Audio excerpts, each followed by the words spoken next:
नमस्कार दर्शकों, आप सभी का फिर से स्वागत करता हूं आपके अपने YouTube चैनल धनु एस्ट्रो ऑनलाइन के ऊपर। सूक्ष्म कुंडली यानी कि डिविजनल चार्ट पर कुछ और विशेष चर्चाएं करने के लिए फिर से आप सभी के सामने उपस्थित हुआ हूं।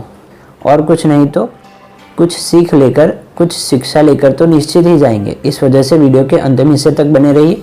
अगर पहली बार इस चैनल पर आए हैं तो सब्सक्राइब करिए, बेल आइकन प्रेस करिए ताकि आने वाले वीडियोस के नोटिफिकेशंस आपको मिल सके। वीडियो को लाइक करिए, वीडियो को अंतिम हिस्से तक देखिए। अपने मित्रों तथा रिलेटिव के साथ वीडियो को शेयर करना ना भूलें। कोई सुझाव देना चाहते हैं तो कमेंट बॉक्स में आपका स्वागत है। अगर साधारण सा शुल्क देकर पेड एनालिसिस करवाना चाहते हैं तो स्क्रीन के ऊपर दिखाए नंबर पर तुरंत से संपर्क करिए। निःशुल्क सेवा प्राप्त करना चाहते हैं तो कमेंट बॉक्स में आपकी बर्थ डिटेल के साथ आपकी कोई भी परेशानी लिखिए। हम प्रयत्न करेंगे कि कमेंट बॉक्स में ही आपको आपकी परेशानी का उत्तर दे सके अथवा वीडियो बनाकर हमारे चैनल पर पोस्ट करें।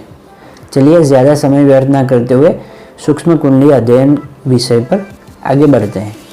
D30 चार्ट यानी कि त्रिशांश कुंडली पर विस्तृत अध्ययन शुरू करते हैं। सबसे पहली बात, त्रिशांश कुंडली देखी किस लिए जाती है, उसका क्या महत्व है, त्रिशांश कुंडली से क्या जानकारी प्राप्त कर सकते हैं, तो इसके ऊपर थोड़ी बहुत चर्चा कर लें।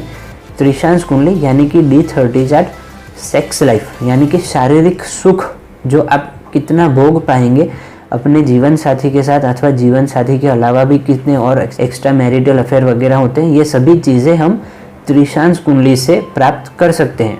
त्रिशांश कुंडली में कर्क राशि और सिंह राशि यानी कि 4 नंबर और 5 नंबर की राशि में कोई भी प्लेनेट नहीं बैठा होता।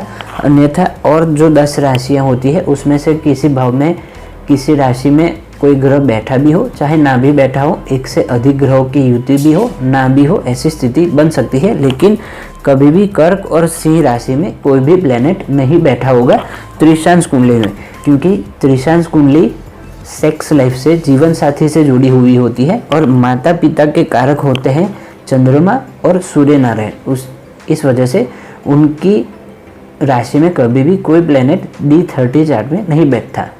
आपके विवाह के योग बनेंगे या नहीं बनेंगे, विवाह होगा कि नहीं होगा, विवाह कितना चल पाएगा, विवाह में सुख कितना रहेगा, दो जीवन साथी के दरमियान कैसे संबंध रहेंगे, आपका प्रेमी आपके प्रेमी के साथ कैसा व्यवहार रहेगा, प्रेमी के साथ कैसा संबंध रहेगा, प्रेमी से कितनी आत्मीयता रहेगी, जीवन साथी के साथ कितनी आत्मीयता रहेगी, दोनों एक दूसरे में कितने घुल मिल जाएंगे, कितना एक दूसरे का साथ निभाएंगे, एक दूसरे का कितना रिस्पेक्ट रखेंगे, एक दूसरे के साथ कितना कंफर्टेबल फील कर पाएंगे, ये सभी चीज़ें D30 चार्ट यानी कि त्रिशांश कुंडली से हम प्राप्त कर सकते हैं। आपके विवाह से पहले कोई भी अफेयर हो, कोई भी प्रेमी के साथ कोई नाजायज संबंध हो, विवाह के उपरांत किसी और गैर मर्द अथवा गैर स्त्री के साथ संबंध हो, नाजायज संबंध हो, ये सभी चीज़ें भी D30 चार्ट से देखी जाती है। आपके जीवन साथी के साथ आपकी सेक्स लाइफ कैसी रहेगी, उनके साथ आपको शारीरिक सुख कितना भोग आप प्राप्त कर पाएंगे, ये सभी चीज़ें भी हम D30 चार्ट से प्राप्त कर सकते हैं। सबसे पहले लग्न कुंडली के लग्नेश की स्थिति देखेंगे। स्वग्रही, मित्र ग्रही, उच्च ग्रही हो तो सर्वश्रेष्ठ। अगर नीच ग्रही, अस्त, वक्री 6, 8, 12 में जाकर के पाप कर्तरी में पाप ग्रहों से दृष्ट पाप ग्रहों के साथ युति में बैठे हो, अंश बल से कमज़ोर बैठे हो, तो ये खराब से खराब स्थिति हो सकती है।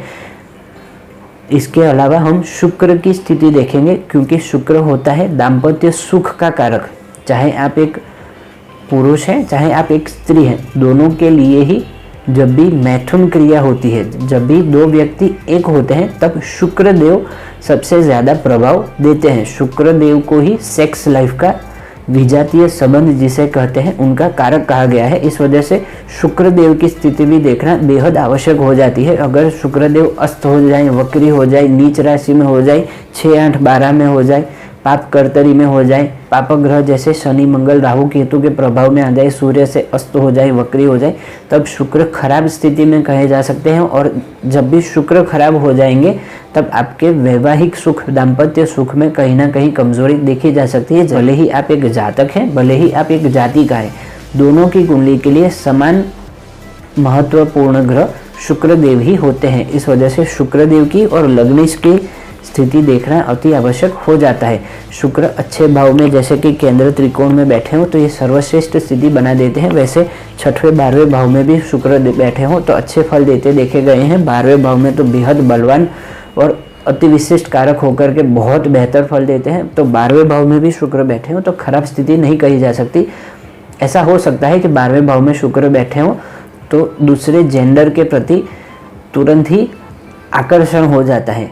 जब भी शुक्रदेव 12वें भाव में बैठे हों तो ये हमेशा देखा गया है कि और लिंग के प्रति यानी कि और जेंडर के प्रति आपका तुरंत से ही आकर्षण हो जाता है। आप तुरंत ही उनसे प्रभावी हो जाते हैं, उनके साथ कुछ ना कुछ संबंध आगे बढ़ाने की कोशिश करते हैं। ऐसा हमेशा ही शुक्रदेव 12वें भाव में बैठा हो तो देखा जा सकता है। हाँ, उसमें कमजोरी कितनी आएगी ये आपके लग्नेश और गुरुदेव की स्थिति के आधार पर पता चल पाएगा।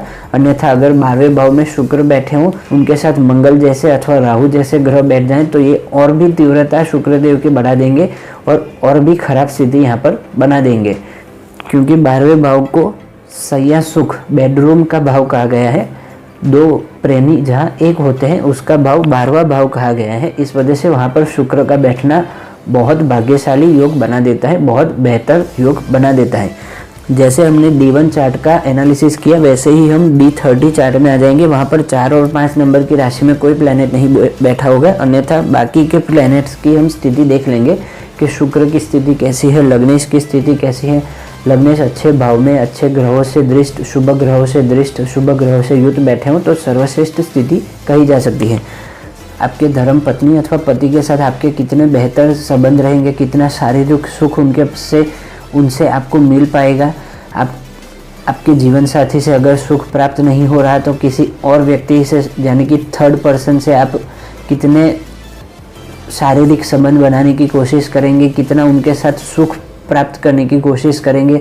एक्स्ट्रा मैरिटल अफेयर वगैरह जो कुछ भी होता है ये सारी चीज़ें D30 चार्ट से हमें मालूम हो सकती है। विवाह कब होगा, विवाह कैसा चलेगा, वैवाहिक सुख कैसा रहेगा, जीवन साथी कितना आपके प्रति डेडिकेटेड रहेगा, ये सभी चीज़ें हम D30 चार्ट से प्राप्त कर सकते हैं। मानसिक विकृति, बलात्कार, रेप, काम वासना, जातीय दुर्व्यवहार, बलात्कार, रेप, ये सभी खराब चीज़ें जो भी होती हैं ये सभी भी कहीं ना कहीं D30 चार्ट से ही देखी जाती है। जब भी शुक्र के साथ मंगल अथवा राहु जैसे ग्रह बैठ जाते हैं तब ये अधिक रूप से ज़्यादा बलवान हो जाता है। शुक्र है भोग, शुक्र है काम वासना, शुक्र है सेक्स लाइफ, शुक्र है शारीरिक सुख, और उसके साथ कभी भी मंगल और राहु जैसे ग्रह बैठ जाते हो तब उसमें और भी बल बढ़ जाता है और प्रभावशाली हो जाता है। शुक्र को और बल मिल जाता है जब भी मंगल अथवा राहु जैसे ग्रह उनके ऊपर दृष्टि डाल दे अथवा उनके साथ युति में आ जाए। और जब भी ऐसी स्थिति बन जाती है तब उस व्यक्ति में और भी काम वासना की लालच ज़्यादा बढ़ जाती है और इस परिस्थिति में वो बलात्कार, रेप जैसे दुर्कृत्य भी कर बैठता है। खराब संगति में भी पड़ जाता है, खराब लोगों के साथ मित्रता होती है उनकी, वेश्यावृत्ति में भी वो इतना ज़्यादा इन्वॉल्वमेंट रखता है। ये सभी खराब चीज़ों में भी वो आगे बढ़ जाता है जहाँ तक।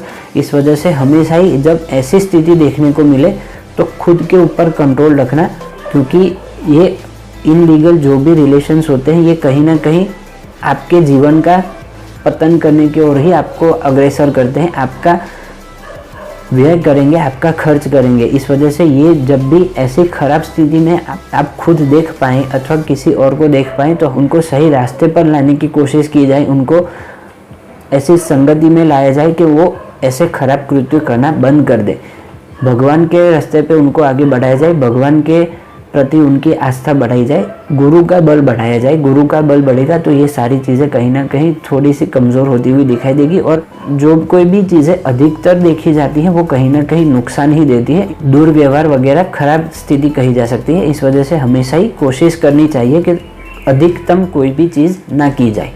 D30 चार्ट से कहीं ना कहीं बीमारियों का भी विचार करते हैं, कितनी बीमारी आपके ऊपर आएगी, कितनी बीमारी आपको परेशान करेगी, ये भी कहीं ना कहीं D30 चार्ट से देखा जा सकता है।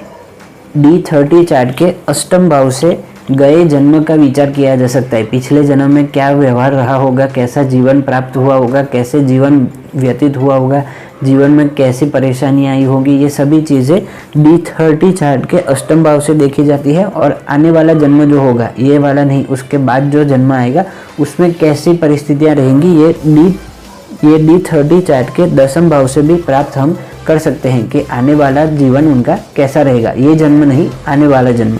और छठवें भाव से D30 चार्ट के छठवें भाव से रोग प्रतिकारक शक्ति, रोग में शरीर का कितना क्षय होगा, रोग में बीमारियों में कितना शरीर का व्यय होगा, ये सारी चीज़ें देखी जा सकती है। रोग प्रतिकारक शक्ति, रोग बीमारी हुई तो कब तक ठीक होगी, तथा कर्जे में डूबा रहेगा जातक अथवा शत्रुओं से कैसे निपट पाएगा, शत्रुओं से बलवान होगा या शत्रु उनसे ज़्यादा बलवान होंगे, शत्रु इनका कितना नुकसान करेंगे, शत्रुओं के सामने कब तक टिक पाएगा, ये सभी चीज़ें हम D30 चार्ट के छठवें भाव से भी हम प्राप्त कर सकते हैं।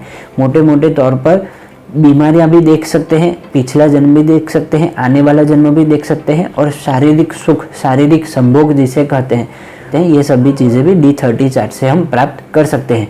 किसी और कुंडली पर विस्तृत चर्चा लेकर के फिर से आप सभी के सामने उपस्थित होऊंगा। तब तक बने रहिए इस चैनल के साथ, सुरक्षित रहिए, सलामत रहिए। नमस्कार।